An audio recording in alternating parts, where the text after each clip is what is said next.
when a roof slope runs alongside the siding, at the bottom of that roof slope, like we have right around here, it's really important to install a piece of flashing, also called a rain diverter or kickout, to divert that water back away from the home.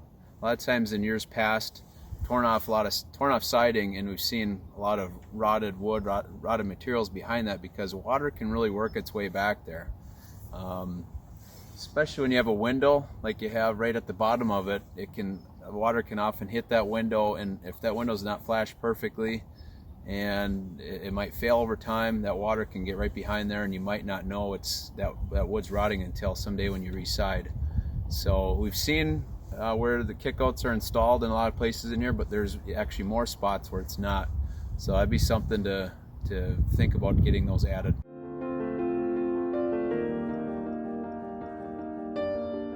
So we've been seeing a lot of penetrations where lines will go through a wall that are either not sealed up, or else the sealant is breaking down. Usually they're sealed up with caulking or silicone, and that just breaks down over time, especially ones that face the sun. Really important to get these sealed off to keep water out, as well as some of these holes get big enough where critters can possibly get in. These gas lines, a lot of them need to be resealed or even sealed initially, like this one. A lot of these air conditioning lines down here need to be sealed up better.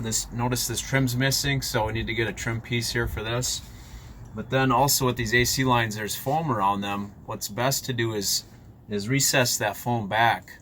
So cut away at that foam, so then that'll allow us to make a good seal right around the pipe, which is more solid versus a foam that can deteriorate, and then you start to lose your seal pretty quickly.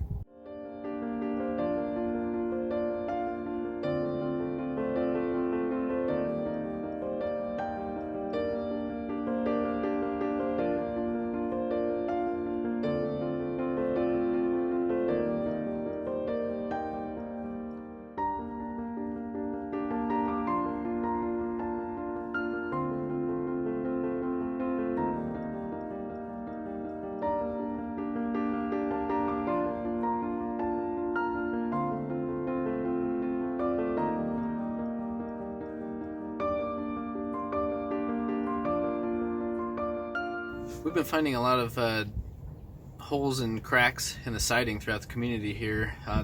This area in particular, there's two large ones here closer to the ground.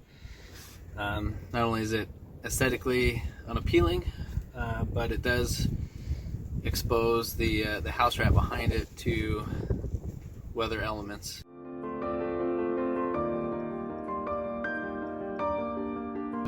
During our thorough inspections of the roofs, we can find areas that actually have missing siding, which are actually quite difficult to see from the ground. But once we're able to get on the roof, we can see pieces of siding that are completely missing. The house wrap on here is actually torn, which poses a pretty good concern when you have wind-driven snow that piles up here and sits here. It can start, as it melts, leaking water to the interior, or wind-driven rain can find its way to the interior from areas like this.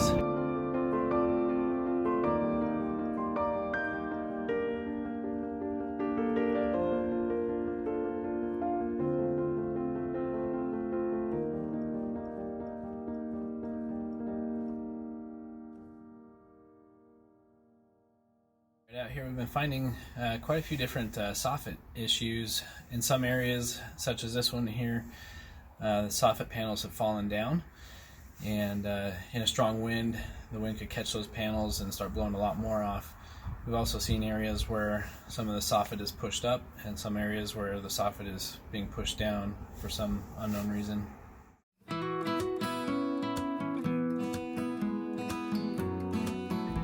We've been finding quite a few of these divider wall caps here. At the bottoms, they're damaged, maybe from shoveling, maybe from other things, but this one in particular, we've got sharp metal edges sticking out, which poses a safety concern.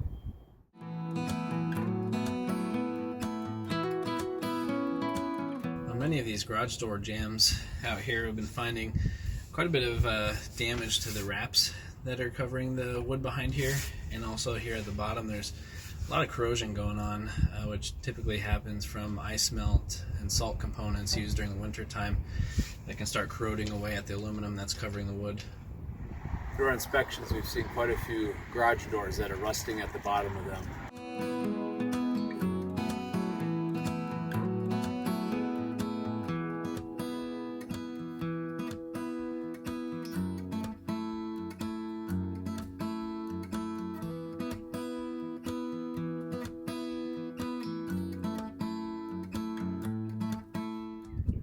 We've seen a lot of the kick plates in this community that are either loose or that have fallen off completely.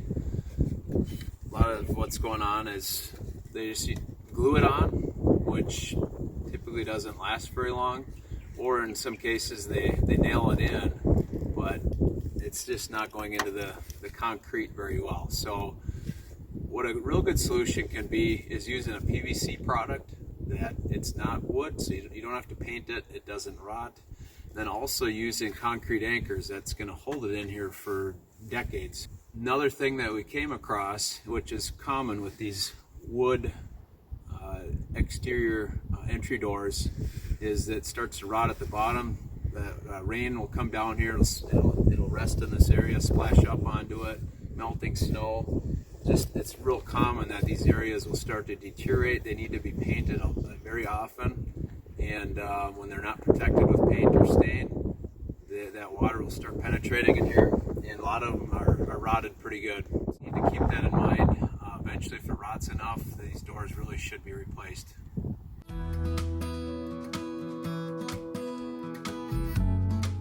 All right, here we are today. We're on building 8 in this townhouse community. Right now we're inspecting the roofs and siding for any anomalies that we do find, and right now we're working on resealing exposed fasteners and any of the shingles that we find. There was a hole in the siding here that we had to seal up, and on a lot of these, some of the sealant is old and cracking and lifting and actually falling off, so we are finding those and resealing those as well.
One thing we've been finding on quite a few of these roof edges here at Colonial Manor is in this section we've got two large roof areas that are coming together with large valley, so it channels a lot of water right down into this little tiny gutter section.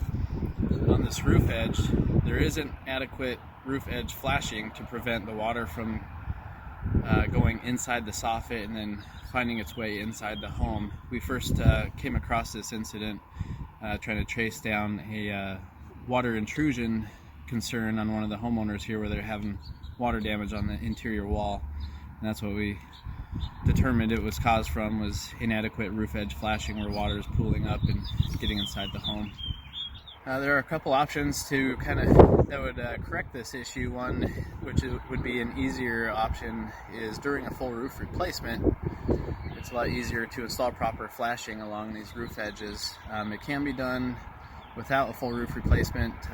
It's just a little bit more challenging, a little bit more things that are involved with that, but we can definitely look into options and pricing if you'd like.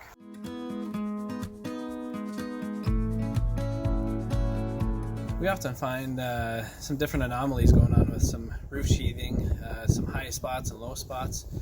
The spot that's kind of up behind me here, it seems to be a little excessive. Can be caused from various different reasons. We wouldn't really know unless we investigate it a little bit more.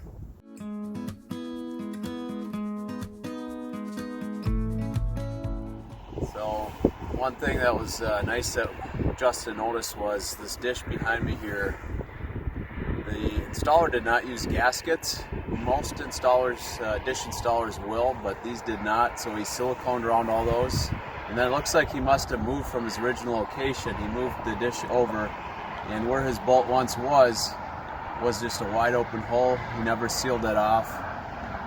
Typically most dish guys will be aware of these things, but it can be common where they will miss these things. And it's really important that we're aware of these things, and we'll take care of those as needed.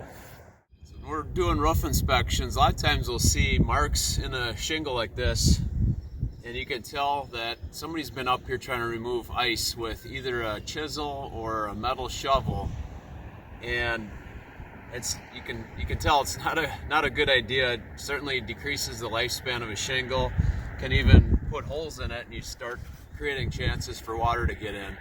What we'll do is we get on lifts. Actually, we were out here doing a lot of snow removal this winter, including at Colonial Manor. We get on lifts and we'll take a product, like a plastic rake that won't damage the shingle, and just rake the snow off. If a lot of times the ice will actually melt itself once you remove that snow, but if it doesn't, then a steamer really is the best, safest way for the shingle to remove that ice and avoid doing this. I got some other marks up here as well. You can tell that they've really been chiseling away at the shingle whenever that was done, and it's certainly not the right way to do it, in my opinion.